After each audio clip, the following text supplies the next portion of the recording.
S tekmovanjem smo zelo zadovoljni. Na tekmovanju je bilo približno 300 konjev, 295, kar je največ konjev, kar jih je bilo kdajkoli v Sloveniji. Tudi če upoštevamo vsa druga tekmovališča v Sloveniji, Lipice in podobne, to meni, da se jahači že lanskega leta vračajo, da se dobro počutijo in predvsem, kar me je presenetilo, je to, da so vsi poudarjali, kako smo Slovenci gostoljubni, prijazni na cesti, prijazni v hotelu, prijazni povsod pri vsakem srečanju in to je tisto, kar jih je sploh nekako omehčalo. Potem še dobro vino, dobro pivo, dobra hrana in je to to. Kar se pa tekmovanja samega tiče, bi rekel, da je na bistveno višji ravni kot lansko leto.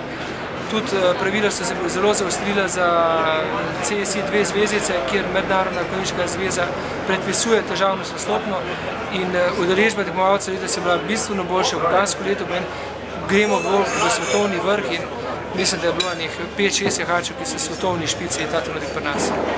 Zdaj sledi počitek, tako da bomo probali umiriti celo zadevo, spraviti v normalne tokove, malo počistiti vse stvari, spraviti zopet nazaj, da bomo funkcionirali tako, kot je treba.